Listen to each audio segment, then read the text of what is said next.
Buenas tardes y bienvenidos a la presentación del libro Los altares de la renovación, arte, arquitectura y liturgia en la revista Ara, de la escritora, arquitecto, también doctora en arquitectura, autora de la obra, Elena García Crespo.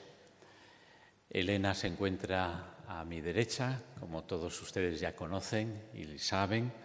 Es la autora del libro, va a hablar ella en último lugar y a mí me toca presentarles a quien está en la mesa y este saludo inicial.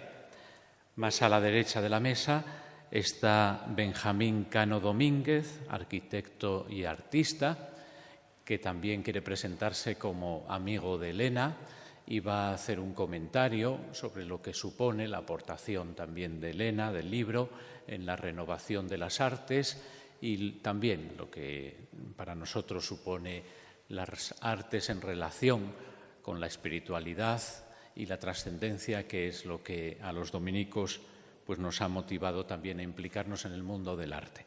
Y a mi izquierda está Fray Ricardo de Luis Carballada, dominico, prior del convento de San Esteban y director de la editorial San Esteban, que es la que publica el libro. Y ustedes dirán, ¿y quién es este que habla? Pues el que habla es un dominico, Javier Carballo, provincial de los dominicos de la provincia de España, la provincia a la que perteneció el padre Aguilar. Su figura, a medida que ha ido pasando el tiempo, pues ha ido creciendo entre nosotros. Hemos sido más conscientes de la enorme aportación y de lo mucho que le debemos al padre Aguilar en la renovación del arte sacro, en la vinculación del arte con la espiritualidad cristiana y en reivindicar esta tradición dominicana de predicación a través del arte. En la misma capilla que estamos del Colegio Mayor Aquinas, la titularidad de este Colegio Mayor también es de nuestra provincia dominicana, pues también nos habla de esta predicación a través del arte, ¿no?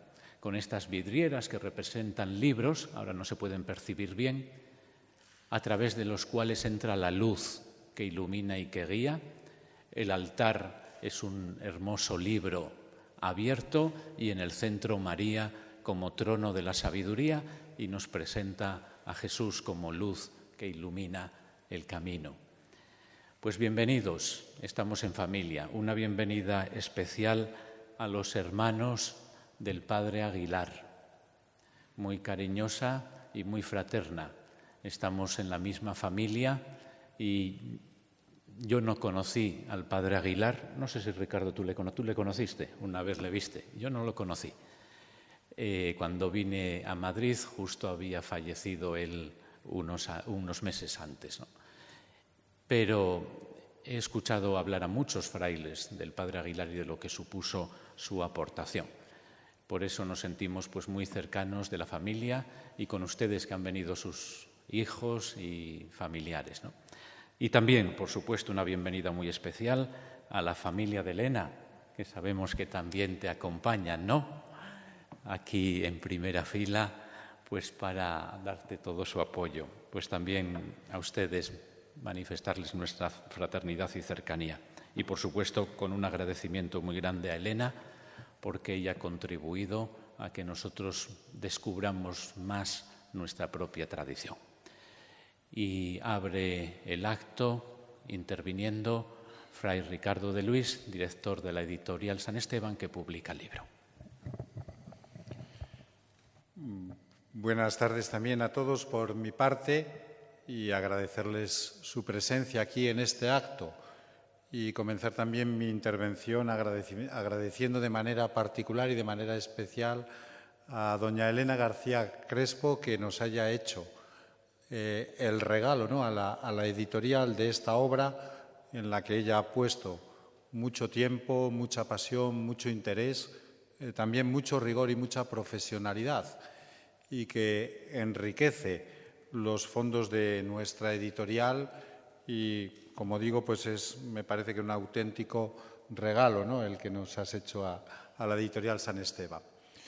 Mi papel como editor en esta mesa es muy sencillo. Se trata simplemente de decir en voz alta y de recordarme a mí mismo las razones de por qué en la editorial dijimos a Elena que publicaríamos la obra cuando nos presentó el proyecto de este libro.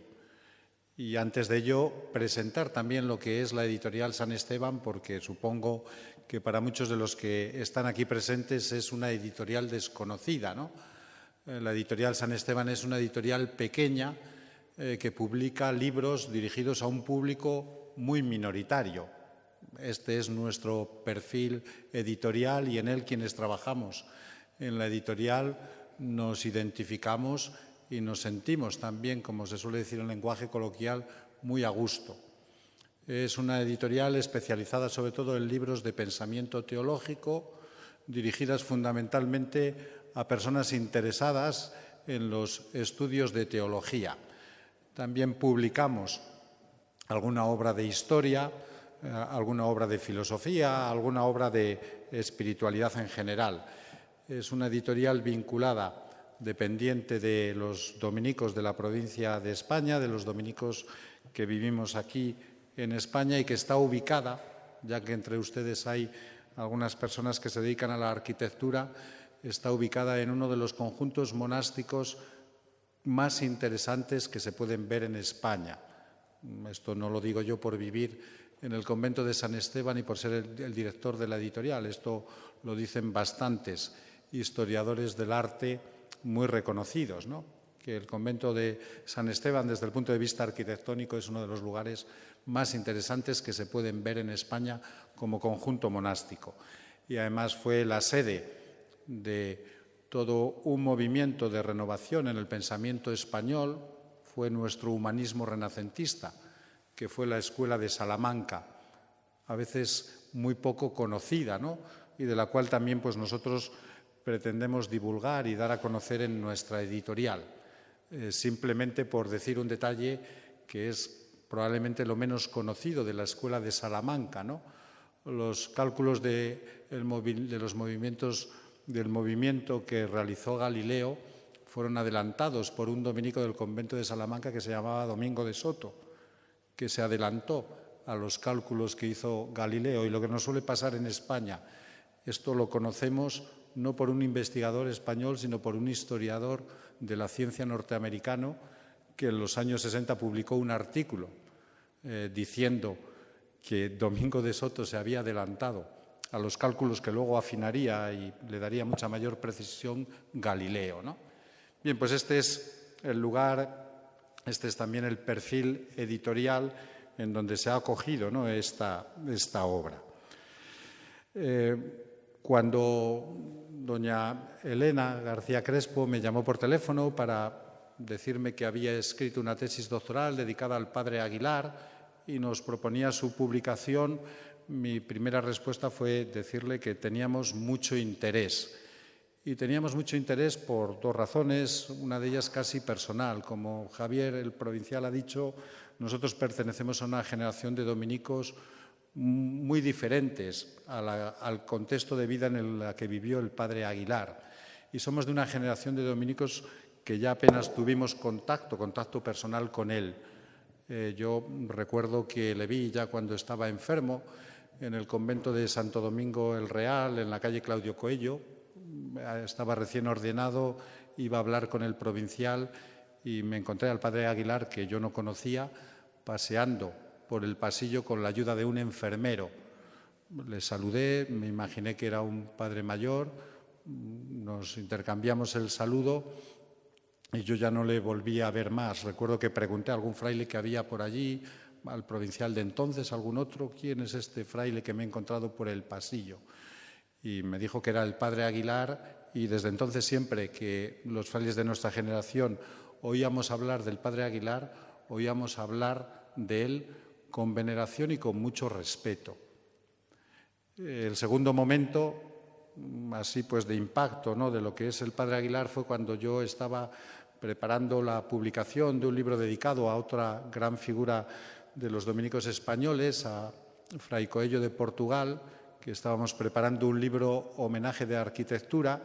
Buscábamos un autor especializado que se hiciera cargo de la edición y acudí a la Escuela de Arquitectura de entonces a hablar con algún profesor y recuerdo que uno de ellos me dijo, bueno, El padre Coello de Portugal es muy importante en la arquitectura, pero tenéis otra figura impresionante en lo que es el arte dentro de los dominicos, que es el padre Aguilar. Y recuerdo que me dijo estas palabras: no ha habido mayor mecenas y mayor impulsor del arte contemporáneo en España que el padre Aguilar.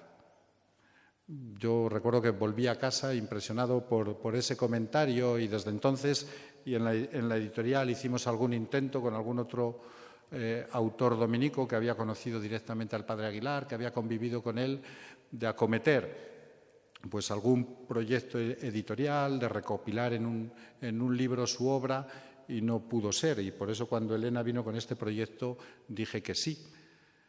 Al poco tiempo ella vino con su esposo al despacho de la editorial para que dialogáramos más a fondo sobre la obra, y yo, en cuanto la vi y sobre todo en cuanto la escuché, dije: esta es una mujer a la que ningún editor deja escapar, porque me encontré con una persona que dominaba totalmente el tema del libro. Recuerdo que comenzó a hablarme de dominicos vinculados con el padre Aguilar, de dominicos que han jugado también su papel en la renovación del arte contemporáneo, ¿no?, en España, y sabía ubicarlos perfectamente, sabía dónde estaban. Yo le comentaba medio en broma a los otros compañeros de la editorial, yo le decía: bueno, Elena sabe más de los dominicos que el secretario de provincia, ¿no? Y lo hacía con mucho interés, con mucha pasión, con mucho rigor y con mucha profesionalidad. Cuando ya nos ofreció el manuscrito para que decidiéramos si lo teníamos que publicar, pues la decisión que tomamos, ¿no?, el equipo que de momento somos responsables del funcionamiento de la editorial, fue que sí, pues porque es un trabajo impecable, es un trabajo de investigación, de documentación, lleno de rigor, lleno también de profundidad, atiende, ¿no?, distintos frentes, y me parece que sirve para poner en una obra, en una edición, todo lo que fue no solo la labor del padre Aguilar, sino todo lo que fue el ambiente cultural de una época muy afortunada, en donde la fe y el arte supieron encontrarse. Esto está claro, dirán que qué va a decir un sacerdote y qué va a decir un teólogo, pero a veces, cuando escuchamos estas discusiones, ¿no?, tan cortas de mira que, por desgracia, a veces tenemos en nuestro país, cuando uno escucha que la religión es un sentimiento privado que no puede aparecer en la esfera pública, uno dice: pero ¿cómo que la fe no puede aparecer en la esfera pública? Si la fe, la experiencia religiosa, que no tiene por qué tenerla todo el mundo, hay quienes Dios les despertará o serán despertados a la fe y otros no, pero la fe tiene que ver con todas las dimensiones del ser humano, tiene que ver con el pensamiento, tiene que ver con el conocimiento, tiene que ver con los afectos, tiene que ver con nuestras relaciones sociales, tiene que ver con la configuración del mundo. ¿Cómo que la fe no puede tener una dimensión pública? Si es que, por esencia, la fe abarca la totalidad del ser humano. Y precisamente por abarcar la totalidad del ser humano, la fe tiene una dimensión expresiva. Y la fe recrea y reconfigura el mundo en el que vivimos como humanos. Y por eso el cristianismo, desde los inicios, ¿no?, ha sido un motor dinamizador del arte, y el arte ha sido un cauce de expresión magnífica de lo que es la vivencia cristiana. Pues en las páginas del libro de Elena, y disfruté mucho personalmente, me encontré con esto, con una época afortunada en donde algunas personas, como el padre Aguilar, pocos, porque estas cosas ya lo sabemos, en las sociedades y en las culturas las hacen las minorías. Por eso nosotros no nos preocupa que nuestra editorial sea pequeña y vaya dirigido a un público minoritario. Estas labores de creación las hacen las minorías, ¿no? Y nos encontramos con una época en donde la Iglesia supo entender que no se puede decorar un templo con obras pues producidas, ¿no?, producidas comercialmente en serie, que lo lógico es que un templo tenga obras únicas, porque un templo es la casa de Dios y un templo para los creyentes es lo más importante. Y fue una época afortunada en donde también, ¿no?, pues los artistas entendieron esto, que la Iglesia estaba haciendo con la renovación litúrgica del Vaticano II un gran esfuerzo, ¿no?, por dar también a los templos la expresividad que la comunicación y la transmisión de la fe, tal y como lo había pensado el Vaticano II, pues se debía en esos momentos. Bien, pues por estas razones, ¿no?, decidimos publicar el libro, porque nos encontramos con una obra de mucho rigor, una obra necesaria, nos parece. Esto es las decisiones que con toda modestia tomamos los editores en las editoriales, ¿no? Un libro necesario para el ambiente cultural de este país y un libro que, como ha dicho nuestro padre provincial, pues viene a hacer justicia con la figura del padre Aguilar, que ya que está aquí su familia, yo creo, y se desprende también de ver estas páginas, el padre Aguilar fue muy importante en la cultura, en la renovación artística de este país, en unos años además muy difíciles, en unos años también cultural, social y políticamente muy cerrados, ¿no? Yo soy de León, en donde el padre Coello hizo el santuario de nuestra patrona, de la Virgen del Camino, y todavía recuerdo haber oído a mis padres la discusión que hubo en el León de los años 50, cuando Subirás plantó el enorme apostolado que está en la fachada del santuario de la Virgen del Camino, ¿no? En una ciudad de provincias de los años 50, aquellas esculturas parecían monstruos. Eso fue también posible, ¿no?, por un obispo, por el obispo Almarcha, que tenía la sensibilidad de que fe y arte se fecundan y que el arte moderno da también una expresividad a la fe que necesitamos en el momento contemporáneo en el que estamos. Pues creo que el padre Aguilar fue importante por esto, por la renovación del arte, pero fue también muy importante como fraile dominico, porque en una situación con muchos menos medios económicos que los que tenemos hoy, supo abrir muchos frentes apostólicos. El padre Aguilar diseñó el actual convento de Atocha. El padre Aguilar pensó también este Colegio Mayor Aquinas no solo como colegio mayor, como residencia de estudiantes, sino como un centro de teología en el campus universitario, que luego determinadas vicisitudes culturales, eclesiales y políticas no permitieron que creciera en esa dirección. El padre Aguilar pensó, configuró y llevó a cabo una comunidad de dominicos dedicados al arte. Me parece pues que en el sentido más profundo de la palabra, el padre Aguilar fue un gran dominico que supo dar una orientación apostólica a todo su trabajo, a su pasión, a su convención, a su dedicación en el arte, ¿no? Y por eso me parece que este libro hace también justicia a su figura. Bien, pues ya termino simplemente pues agradeciendo de nuevo a Elena por este libro, por este trabajo. De verdad, uno como dominico se sorprende, ¿no?, que alguien tenga tanto interés en nuestras cosas, las aprecie, las valore tantos, y eso pues no cansaríamos de darte gracias por ello, ¿no? Darte gracias también a tu esposo, a tus hijos, pues hacer una tesis doctoral, publicar un libro es una obra, una empresa familiar, ¿no? Y seguro pues que lo habéis hecho entre todos, ¿no? Dar gracias también, por supuesto, a la familia del padre Aguilar y, pues, si me lo permiten también, pues, ¿por qué no, no? Dar gracias a Dios, pues, por este trabajo, por esta obra, pues, porque hay personas, ¿no?, que se dedican al estudio y a la investigación con el desinterés y con la generosidad que lo ha hecho doña Elena. Y dar gracias a Dios también, pues porque, lo saben, dentro de muy poquito los dominicos vamos a hacer 800 años de vida en España. Cuando venía en el coche el subdirector de la editorial, que le gusta mucho la historia, yo le decía, y no es por presumir, a mí yo cuando oigo lo de los 800 años me da mucho vértigo, ¿no?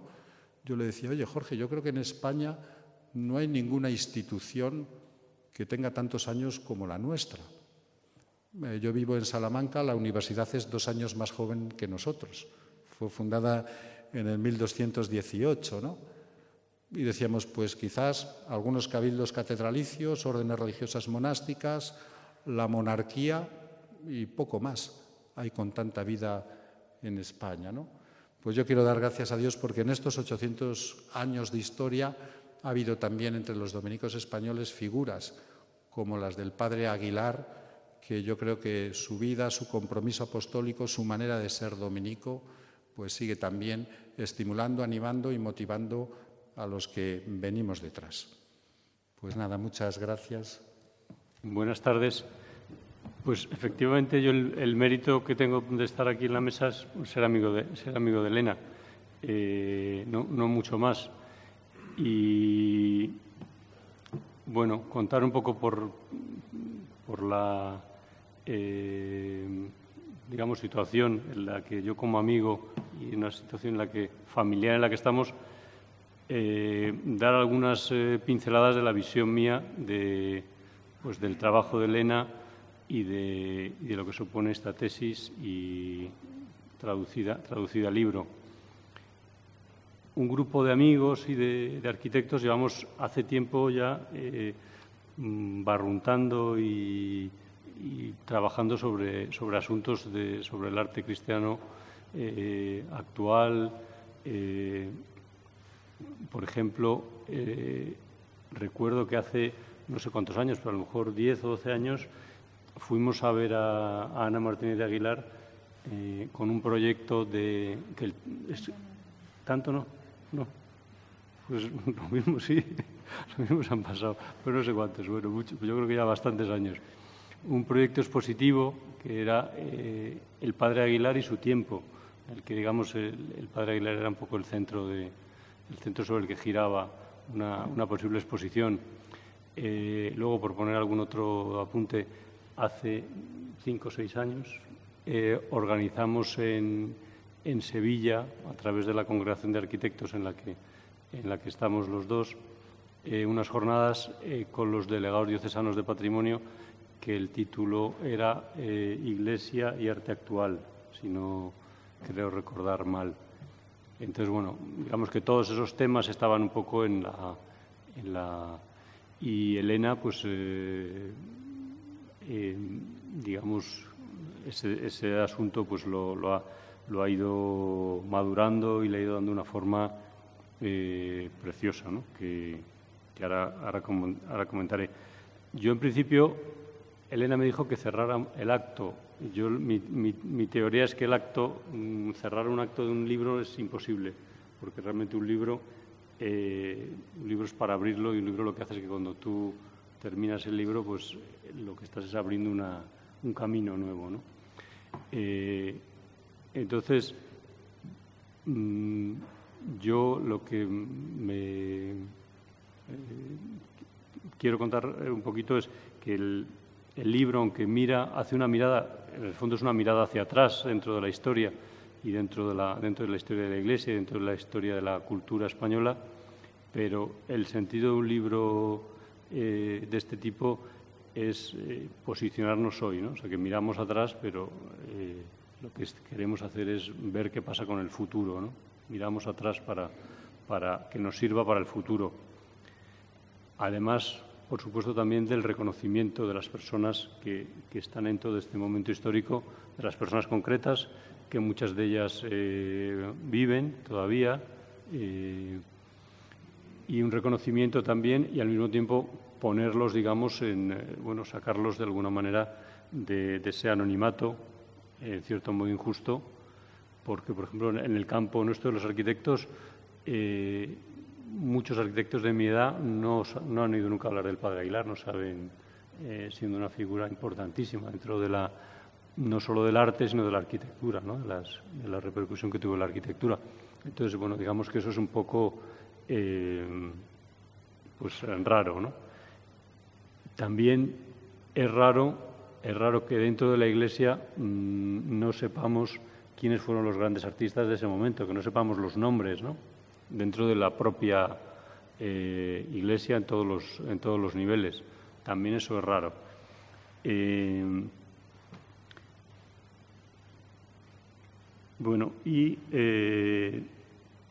Yo los dos aspectos que me imagino que Elena luego hablará, y de hecho el título es bien Los altares de la renovación.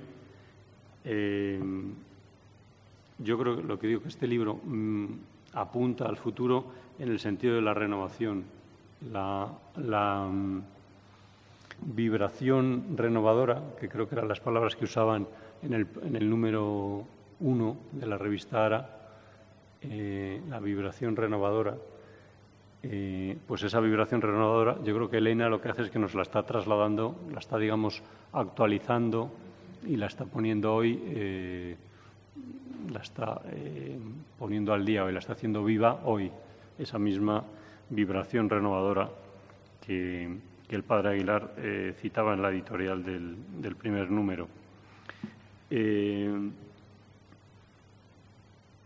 Bueno, yo insisto en el aspecto de lo que me seduce y lo que a mí me catapulta el aspecto de la renovación y también el aspecto de la integración de las artes. Digamos, para mí son los dos aspectos claves de este momento. La renovación en un sentido amplio, en un sentido muy amplio, y la integración de las artes, que el padre Aguilar yo creo que la asume en dos caminos. Uno de ellos de una forma, digamos, material, integrando en las obras diferentes técnicas, pero sobre todo, y creo que es asignatura pendiente de hoy, integrando a los artistas. Yo creo que él lo hizo de una manera, no sé si estratégica, no sé si creo que apostólica en un sentido último, creo que apostólica, pero sí sobre todo en una, digamos, una integración amorosa de los artistas. Sin esa integración, yo creo que, digamos, el camino dentro de la Iglesia de integrar a los artistas, sin ese camino amoroso, que es un camino que tampoco creo que deberíamos tener reparo en decir que es una estrategia amorosa. Todos tenemos que prepararnos en la estrategia amorosa, tenemos que prepararnos en el amor. Bueno, yo creo que esa es una gran asignatura pendiente y creo que también otra de las cosas que se desprende de esto es el asombro de los artistas cuando alguien les da la mano y los introduce de alguna manera en la vida de la Iglesia, ¿no? Entonces, bueno, yo sigo creyendo en el grandísimo poder de ese encuentro de los artistas con la vida de la Iglesia y bueno, finalmente con lo cristiano, ¿no? Y bueno, nada más. Yo creo que la revista ARA, Arte Religioso Actual, el traslado es que hacemos arte religioso actual. ¿Qué pasa con el arte religioso actual? ¿Qué pasa con los agentes actuales del arte religioso? Si es necesaria una renovación, una nueva manera de entender, de presentar y de crear también el arte religioso. En el sentido también que apuntabais de cómo también la manera de entender las cosas de alguna manera se va culturalmente, pues se va modelando y se va evolucionando. Y bueno, y también la creencia de que el escándalo de lo cristiano, de la encarnación cristiana, que sigue operando hoy, que aunque estamos hablando de un hecho histórico, pues en el arte actual ese escándalo de la encarnación sigue operando. Entonces, bueno, pues yo insisto que en el arte también hoy es posible, o sea, esa encarnación, digamos, es posible. No podemos pensar que el arte religioso pues terminó hace 200 años, o terminó con el gótico, terminó con otras. Sería decir como que lo cristiano no tiene cabida en la mentalidad actual. Y bueno, y eso pues Elena, en este sentido de lanzarnos a todos un poco, pues te doy también las gracias públicamente, las gracias también por no solo por la profesionalidad, por el rigor, por también el enfoque y por la fidelidad, que yo creo que también para mí es una cosa muy, muy valiosa. Y nada más, muchas gracias a Elena y a todos. Pues interviene ya, en último lugar, la autora del libro, Elena García Crespo, a quien con mucha expectación estamos deseando escuchar. Sí, bueno, buenas tardes a todos. Me he quedado casi sin palabras. Bueno, en primer lugar, quisiera agradecer las palabras del padre Ricardo de Luis, tan generosas conmigo, y por todo su apoyo a lo largo del proceso de edición del libro, porque es verdad que desde el primer momento en que le envié mi propuesta, sin conocernos de nada, confió en mí completamente y me ha facilitado todos los medios a su alcance para lograr publicarlo. También, por supuesto, agradecer la presencia de tantos amigos, familia, algún profesor, todos los asistentes, ¿no?, por acompañarme en un momento tan especial para mí como es la presentación de este libro, que recoge el resultado de mis investigaciones doctorales y de muchas inquietudes personales desde hace bastante tiempo.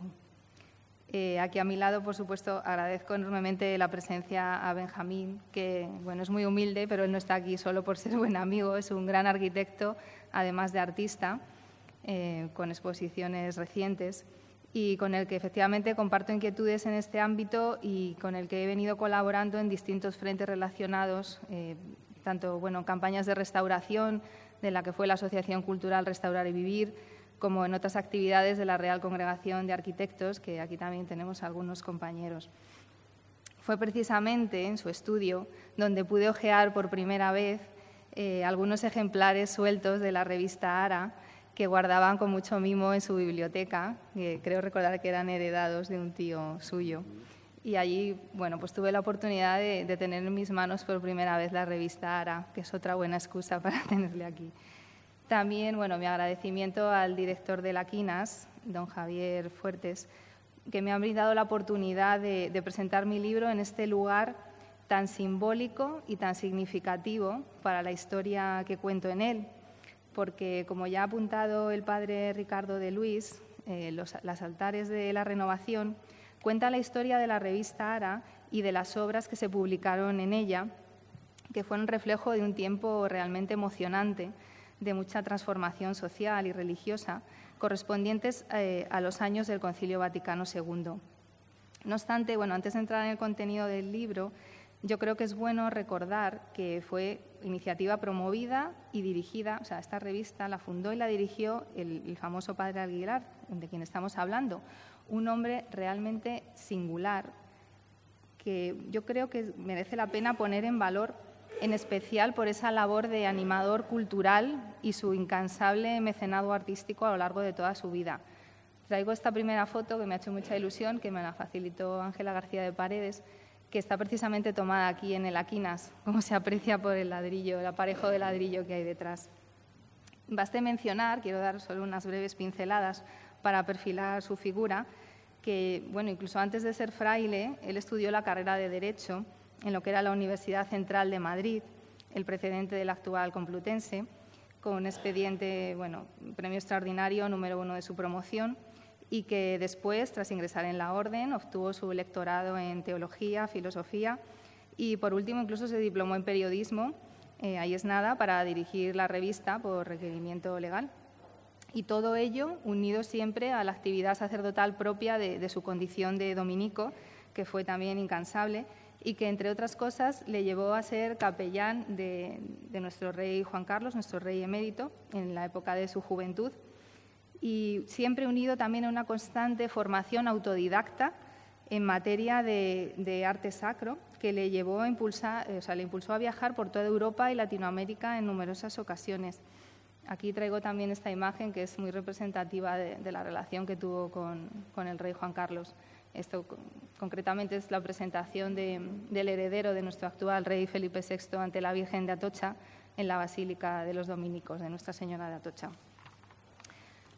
Merece la pena también, al hilo de la biografía de José Manuel de Aguilar, recordar que este edificio, el Aquinas, se proyectó en los primeros 50, el proyecto empieza ya en esos años, 51, 52, llegando a ser Premio Nacional de Arquitectura en el año 1956.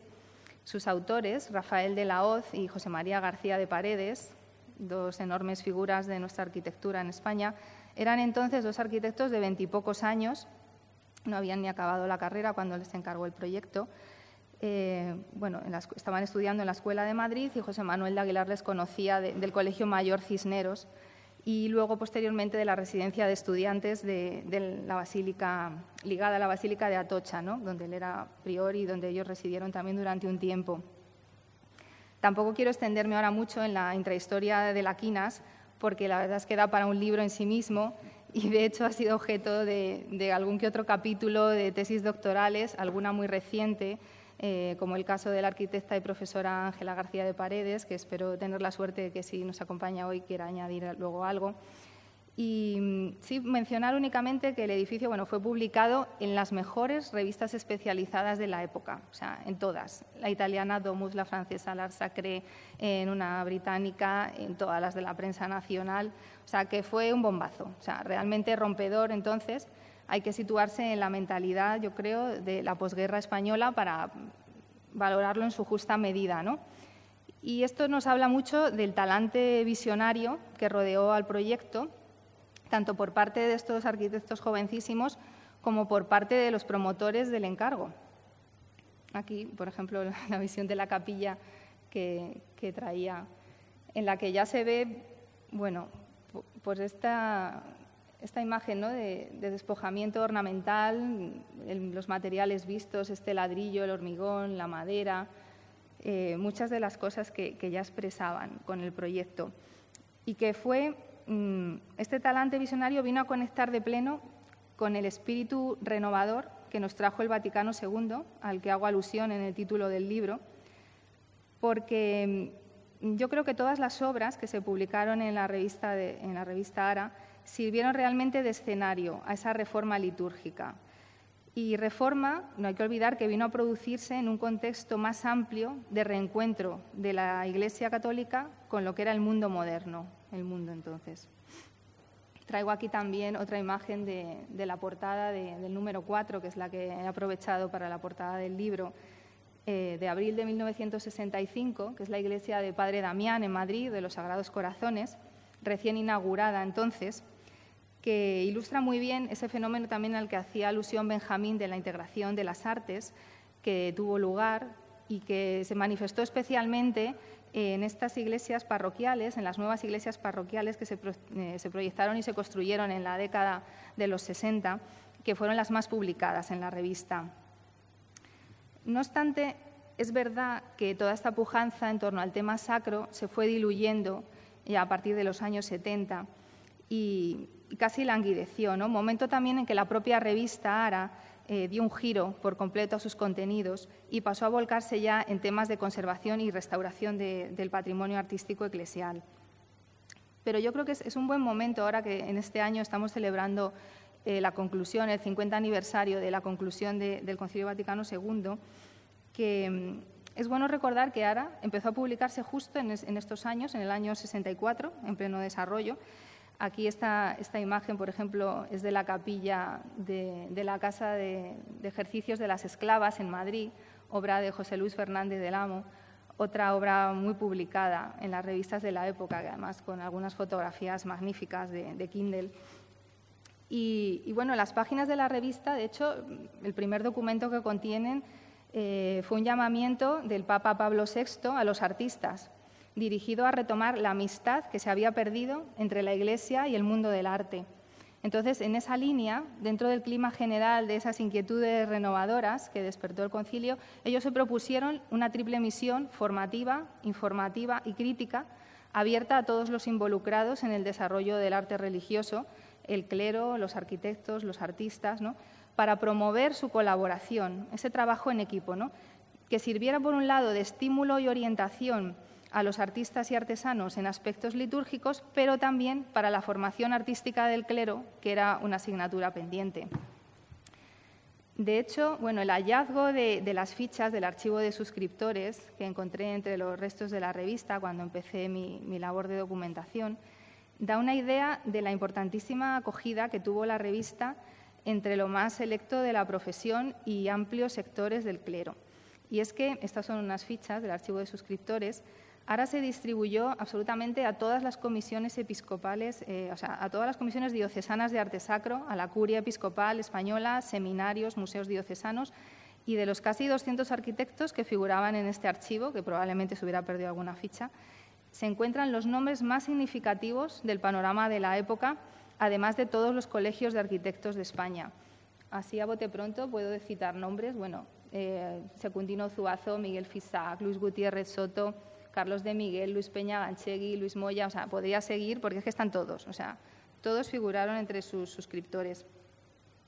También, bueno, la lectura de los índices de la revista, que se redactaron 5 años después de dejarse de publicar y que, vamos, encontré sin desempaquetar, no llegaron a distribuirse, me apuntó la valiosa diversidad de obras y de autores que se contenían en sus páginas, porque pude contar hasta 170 firmas diferentes, entre ellas, bueno, además de arquitectos de este núcleo de Atocha, como los autores de este proyecto, ¿no? Otros Fernández del Amo, también había sacerdotes muy peculiares, como el periodista y sacerdote José María Javierre o el claretiano y pintor Maximino Cerezo, que hoy tengo la suerte que esté aquí un hermano suyo y que fue partícipe en la fundación de la revista Mano a Mano con Aguilar los primeros 2 años. También teólogos y liturgistas como el prior de Silos, Mariano Palacios, benedictino, historiadores, intelectuales como Carmen Castro de Zubiri, el crítico de arte Juan Ramírez de Lucas o incluso el político Joaquín Ruiz Jiménez llegaron a escribir alguna colaboración. Todo un crisol de nombres que apuntalaron los objetivos de la revista y que asumieron el lenguaje del arte contemporáneo al servicio de la misión evangelizadora de la Iglesia. Por otra parte, me gusta recordar también que Aguilar y sus colaboradores vinieron a sumarse a un frente de publicaciones especializadas que venían publicándose ya desde las décadas de los 30 y 40, ¿no? Como la francesa L'Art Sacré, de los dominicos franceses, que la dirigieron los padres Marie-Hélène Couturier y Coccagnac. En el caso de Couturier, además, fue el promotor de la iglesia de Ronchamp y del convento de La Tourette, famosísimos, obra de Le Corbusier, y que se distinguieron por la promoción del arte de vanguardia en la iglesia. Luego la belga también Art d'Église, dirigida por el benedictino Frédéric de Bist, de la cual Ara tomó el modelo y lo hizo así porque se le encargó que publicara en el año 63 un ejemplar, un número extraordinario dedicado al arte religioso en España, y esto le sirvió un poco de ensayo previo al lanzamiento de Ara un año después. En Italia hubo otras publicaciones como Fe de Arte, de lo que era la Comisión Pontificia Central, ¿no?, de Arte Sacro, o Chiesa e Quartiere, que la promovió el cardenal Lercaro en su diócesis de Bolonia y que dirigió el arquitecto Giorgio Trevi, que fue una revista también muy importante. O en Alemania, por ejemplo, Das Muster, que dirigió Hugo Snell, el fundador de la editorial Snell & Steiner. Todas vinieron a jugar un papel similar en los mismos años, que demuestran esa pujanza del tema sacro. Aquí en la imagen, mira, está por ejemplo esta portada, que también es del año 64, cuando se empieza a publicar Ara, recoge un Fray Junípero Serra, de Pablo Serrano, que se llevó a la Exposición Mundial de Nueva York ese año, ahora que la acaba de canonizar el Papa Francisco, una figura importantísima en la evangelización de América. Volviendo a Ara, que me disperso un poco con estas otras publicaciones, en lo tocante a su vertiente formativa, su labor inicial consistió en divulgar todos los contenidos de la Sacrosanctum Concilium para la reforma de la liturgia, intentando aclarar las dudas que se despertaron porque tuvo una enunciación muy escueta en materia de arte sacro. Y es que se buscaban nuevas iglesias para potenciar una participación plena y activa, ¿no?, de los fieles en el culto, y siempre como parte de un proceso más amplio de regeneración de la vida de fe de los creyentes, ¿no? Porque la aspiración del concilio en el fondo era conseguir un cristianismo más vivo, más comunitario, y se requirió para ello la colaboración también de las artes en el templo, demandándoles mayor esencialidad, más sencillez y más pobreza, en consonancia con los valores evangélicos de autenticidad y de austeridad, ¿no? Entonces, los contenidos de la revista reflejan muy bien todo ese espíritu renovador, ¿no?, dentro de la variedad de temas que se recogieron, que abarcaron junto a la arquitectura, que es el tema estrella, abundante pintura, escultura, artes aplicadas, etcétera, hasta llegar a los temas del último lustro de conservación y restauración. Ahora se dejó de imprimir en julio de 1981 y realmente, bueno, con la perspectiva que otorga el tiempo, yo creo que ha quedado como una fuente documental muy valiosa para conocer el arte religioso de vanguardia en España y de buena parte de Europa en esta época del posconcilio. Como muestra, les traigo algunas imágenes de portadas de la revista, así para que sepan lo que les cuento. Esta, por ejemplo, anteriormente, este fue el número 3 de enero del 65, es que hablamos de hace 50 años, que este ejemplar lo dedicó a la Bienal Internacional de Arte Religioso de Salzburgo, y aquí aparece una imagen del escultor y pintor polaco Lambert Rubki. Esta otra, por ejemplo, es una pila bautismal de Nuestra Señora de los Ángeles en Vitoria, obra de Javier Carvajal y José María García de Paredes.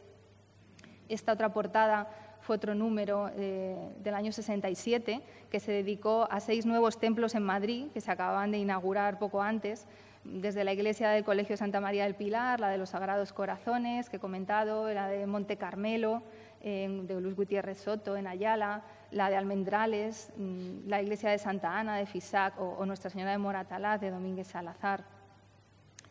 Aquí este sagrario de la capilla del Colegio de los Sagrados Corazones de Madrid, obra de Fray Coello de Portugal con esculturas de Subirats. Este otro número 9 que se dedicó al tema de las imágenes en el templo, ¿no? con un dibujo de Chillida. El número 11, el que se publicó también el proyecto de la iglesia de Santa Ana en Moratalaz. Esta otra también dedicado a la iglesia de San Francisco Javier en la Ventilla de Rodolfo García Pablos, con detalles escultóricos de José Luis Sánchez. Y ya como un último repaso, también en imágenes de la revista, porque yo creo que viene bien, ¿no? para hacernos una idea, y al hilo de las 3 etapas que marco dentro del libro, lo he dividido en 6 grandes apartados, ¿no? Por un lado, el arte sacro en las publicaciones periódicas especializadas en estas revistas extranjeras. Por otro lado, la biografía de José Manuel de Aguilar y todo lo que supuso el movimiento arte sacro. Y luego, ya entrando en la historia de la revista, he diferenciado 3 etapas. La primera, que llamo revisión conceptual; la segunda, renovación operativa; y la tercera, de voluntad de conservación, ¿no? Entonces, en esta primera etapa, pues dando noticia en algún número de la Segunda Semana Nacional de Arte Sacro, que fue un evento muy significativo que se produjo en la ciudad de León, con una exposición en paralelo, y que fue un congreso en toda regla que indicó cómo se recepcionó el concilio entonces. Páginas muy ilustrativas preparadas por algún arquitecto, como en este caso de Rafael de la Hoz, de estudios de distribución de altar y asamblea. Ejemplos, este es por ejemplo el santuario de la Virgen del Camino en León, con esa estatuaria de Subirats que hacía alusión antes el padre Ricardo. Exposiciones de arte religioso, que recogió un montón de ellas en estos años. Este número dedicado a México, que fue un número muy emblemático, ¿no? del talante de la revista en el año 65, de esa apertura de miras que tenían, ¿no? de abrirse hacia afuera y mirar qué estaba pasando en otros países. Esta imagen es de la capilla abierta en Lomas de Cuernavaca, de Félix Candela. Esta otra imagen del interior de la iglesia del Colegio Cuesta Blanca, en Madrid, con unas esculturas de Amadeo Gavino. Y en la segunda etapa, se publicaron unos monográficos interesantísimos, alguno pues sobre iglesias en centros de enseñanza, como esta imagen del Seminario de Castellón, de Luis Cubillo de Arteaga, con una vidriera impresionante de Arcadio Blasco. Otro número dedicado a las parroquias modestas, otros dedicados a las capillas del colegio, como esta de Cuesta Blanca, algún otro ya más centrado a lo mejor en obras de arte, como aquí una exposición de Venancio Blanco, en que viene en portada una piedad suya en bronce.